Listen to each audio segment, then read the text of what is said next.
かりしやがれ。これからだぞ新世界は。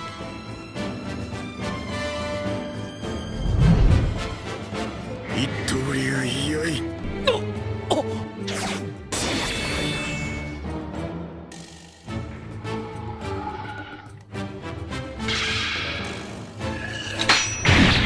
シシソンソン。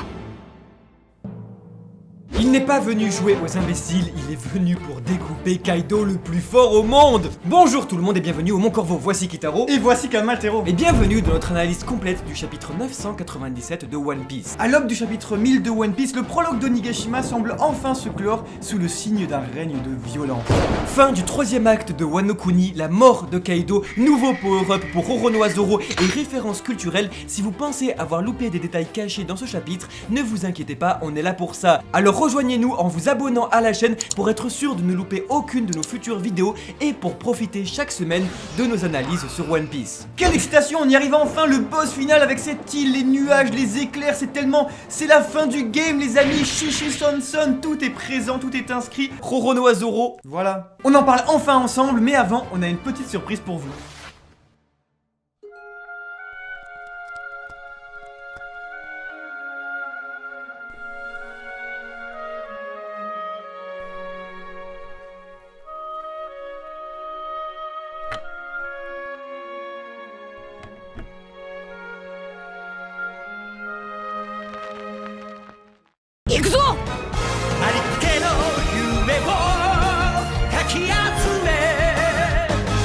Et oui, voici l'unique vinyle One Piece disponible en France qui reprend les compositions de Koei Tanaka pour One Piece Stampede. On a du Memories, on a du We Are. C'est limité à 800 exemplaires disponibles dans la description. Pour nous c'est un petit rêve de gamin de travailler avec les ayants droit de One Piece, ça se réalise enfin et pour cela on remercie très chaleureusement Kana de nous faire confiance mais également de produire ce superbe produit avec un vinyle de couleur bleutée qui fait vraiment honneur au Festival des Pirates. Un cadeau qui pourra en ravir plus d'un pour les fêtes de fin d'année, mais faites attention, regardez ici, c'est en tirage limité à seulement 800 exemplaires.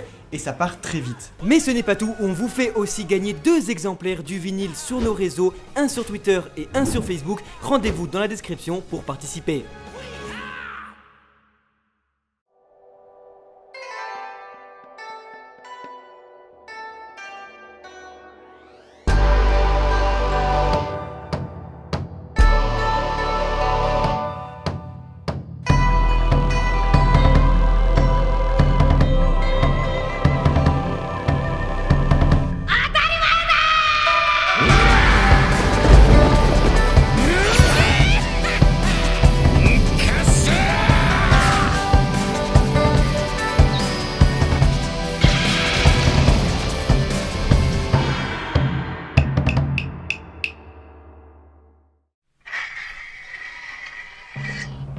Pas un mot, pas un bruit, seulement un regard basculant le registre fantastique d'Onigashima vers un récit dramatique. Et parce qu'il l'a promis de ne plus jamais perdre, il est celui qui par son sérieux excessif rappellera à ses lecteurs comme à son capitaine la dangerosité du nouveau monde. Et parce qu'il était dans sa jeunesse assistant de Nobuhiro Watsuki, l'auteur, après 23 ans d'écriture, réinvente la danse du lion en insufflant chez son sabreur par un jeu d'ombre et de lumière propre au mangaka de Rurouni Kenshin, l'héritage du Hiten Mitsuguri Ryu.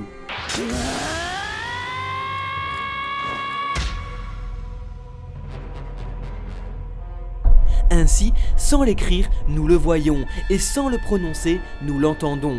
Le Shishi Son Son de Oronoa Zoro, adapté au pays de l'harmonie, basculant le burlesque vers l'épique, résonne dans le cœur des lecteurs comme un avertissement. Le temps est écoulé, et le bras droit des Mugiwara, moteur même du genre Neketsu dans lequel il évolue, n'est pas venu ici pour jouer comme un imbécile, répondant directement aux paroles de l'empereur dragon qui, au chapitre 824, les invitait à courir comme des idiots, car jusqu'à présent, tout ce qu'ils avaient fait, c'était jouer aux pirates.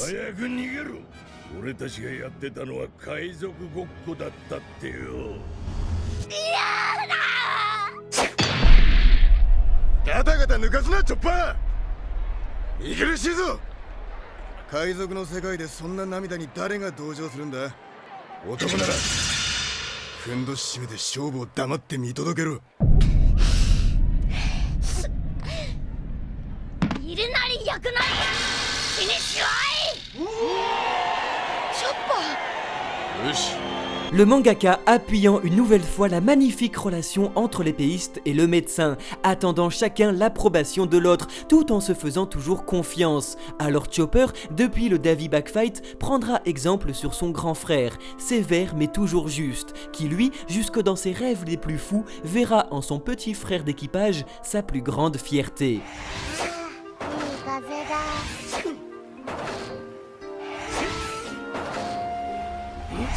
Ainsi, les deux l'annoncent, ils ne sont pas venus pour rigoler. Le premier soignera alliés comme ennemis et le second découpera la créature la plus forte au monde, renforçant l'héritage Shimotsuki.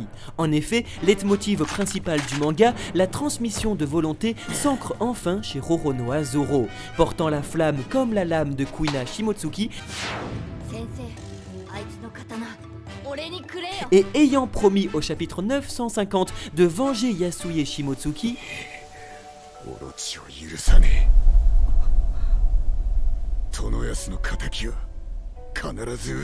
le tigre suit la voie du Bushido en remontant la généalogie de la deuxième plus importante famille du pays doré, autrefois protégée par une légende, celle de Ryuma, également Shimotsuki, qui même après la mort aura reconnu durant Thriller Bark Zoro comme son digne héritier, devenant le nouveau protecteur de Wano Kuni, étant celui qui pourrait 800 ans plus tard couper à son tour un dragon au-dessus de la capitale des fleurs, là où se dirige en ce moment même Onigashima. Car une chose est sûre, bien qu'il ne soit pas là pour rigoler, Zoro ne pourra jamais tuer le dragon tout seul, comme il aura eu ici besoin de Jesse Drake pour en finir avec Scratchman Apu.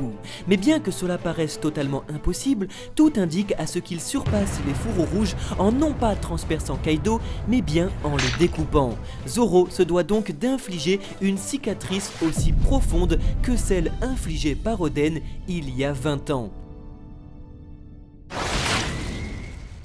Alors comme la prise de conscience du sabreur fut faite par un bras tombant sur le sol, la vengeance pourrait en être de même, où après le fer à Alabasta et le haki de l'armement à Dressrosa, Roronoa Zoro sur Onigashima pourrait découper grâce au pouvoir d'Enma les écailles du dragon, pourrait couper un bras de Kaido, réalisant de ce fait le souhait des deux ennemis, le premier au chapitre 993 annonçant son regret que plus jamais un samouraï aussi puissant qu'Oden n'apparaîtra, et le second au chapitre 997 annonçant qu'il est là pour découper le plus fort au monde.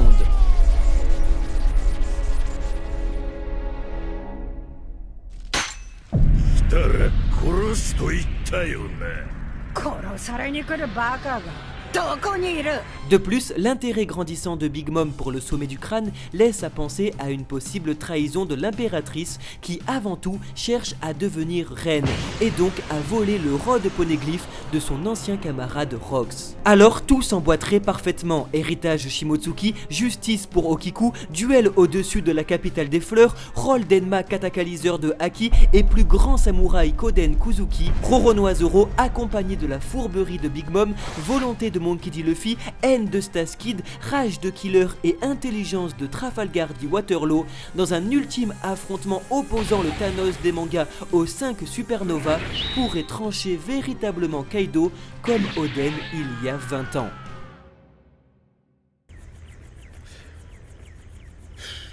Ainsi naîtrait la nouvelle légende protectrice de Wano Kuni, nous interrogeant forcément sur celle de son rival à mèche blonde qui de chapitre en chapitre souffrira malheureusement la comparaison. En effet, toujours fidèle à elle-même, la Jambe Noire n'aura pas manqué une occasion de sauver une jeune demoiselle en détresse, qui, par une énième référence au théâtre japonais et son burlesque hobby Mawashi, se fera piéger par la Tobiropo et les geishas du plaisir dont Sara Ebi, maîtresse d'école au chapitre 919, fait partie. Ayant tissé une toile d'araignée, Black Maria, dont son nom évoque la veuve noire, Black Widow, se confirme de plus en plus comme possédant un fruit du démon de type araignée, ce qui confirmerait notre théorie, voulant que le parallélisme de l'auteur apporterait la défaite de Sanji et son code de conduite qui l'interdit de porter atteinte à la jante féminine, comme Khalifa à Enies Lobby, vengé par Nami. Cette fois-ci, ce serait donc à Robin de venger Sanji en affrontant affrontant l'araignée Black Maria, rappelant également son combat contre Tararan à Thriller Bark à l'époque déjà coincé dans une toile d'araignée. Ainsi, la jeune femme insolente des Mugiwara s'occuperait de la jeune femme insolente des Tobiroppo, alors que la femme mature des Mugiwara s'occuperait de la femme mature des Tobiroppo, apportant enfin un combat à Nico Robin et permettant à ce que Sanji affronte la pandémie, et Zoro, accompagné du phénix qui propose son aide, et à deux représentants King, un par les ailes et l'autre par les katanas, seraient tous deux destinés à affronter l'incendie.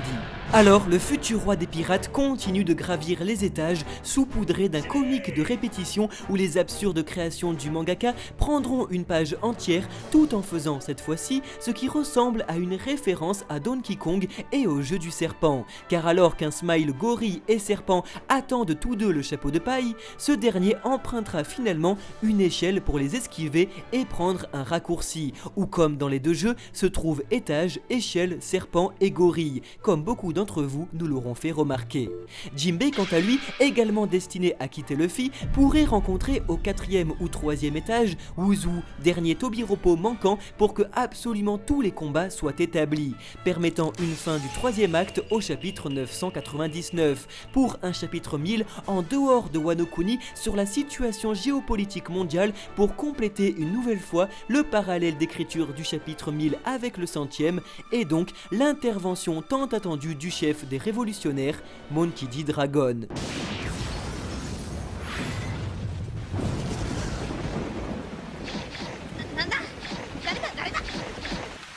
世界は我々の答えを待っている。 Permettant ainsi le retour au pays de l'harmonie où, plongé depuis le début dans une représentation de théâtre kabuki, le 4e acte représente le point culminant de la bataille, avant le 5e et dernier terminant le spectacle par une fin courte et très satisfaisante, chose promis par l'auteur comme ses personnages au chapitre 977, qui réserve le plus grand banquet jamais réalisé après la fin de la bataille.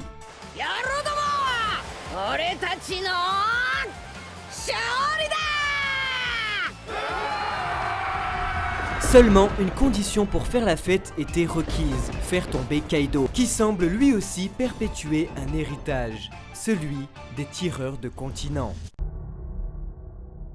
1000年前、空白の100年の前に、大陸キャリアと呼ばれる強大なモンスターがありました。伝説によると、彼らは世界のすべての島を集めて古い文明が住んでいたパンゲアと呼ばれる大きな統治を作るという。今日、人々はこれまでに知られている最大の戦争をするために、これらの強大な核の悪魔の血統がまだ生きている。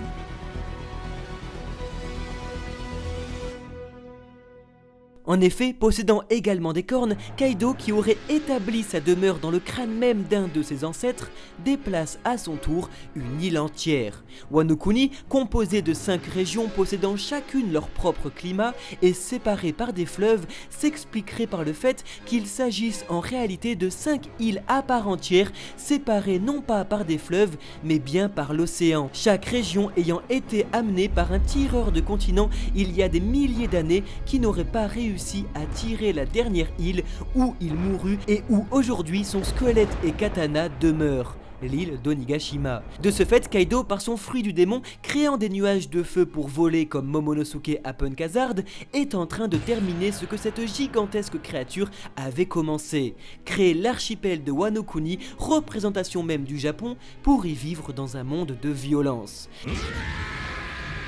Une situation qui n'est pas sans rappeler la Birdcage de Doflamingo à Dressrosa, où par un passif, l'antagoniste principal de l'arc est en train d'empêcher qui que ce soit de s'échapper tout en créant une course contre la montre que le chapeau de paille devra arrêter avant que la capitale des fleurs et ses habitants, célébrant le festival du feu, ne soient écrasés.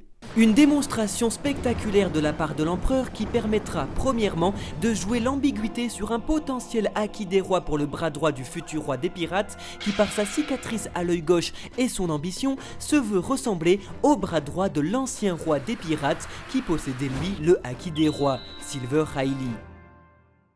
Saute.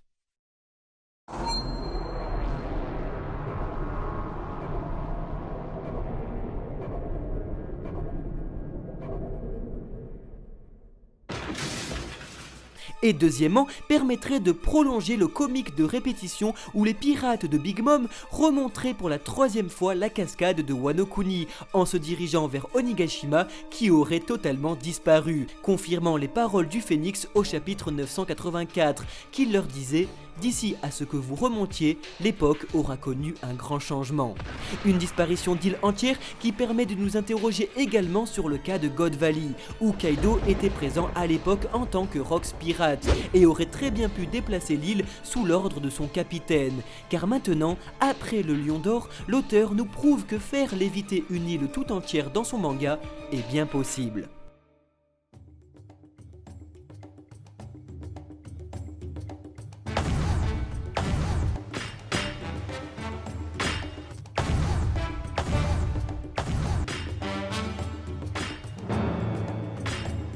Kaido, comme entonnant son chant du cygne, prouve ici, comme Barbe Blanche à Marineford, toute sa puissance, capable également de transformer une île entière et confirmant petit à petit que contrairement aux précédents antagonistes de l'œuvre, sa rédemption se trouve dans sa mort et qu'un futur pour lui après Wano Kuni, comme celui d'Edward Newgate après Marineford, est inexistant. Car on peut rater sa vie mais pas sa mort. Le dragon, depuis plus de 20 ans jalousant le trio légendaire qui aura changé le monde jusqu'à sa propre fille, cherche à mourir en laissant un grand héritage derrière lui, celui de son monde de violence.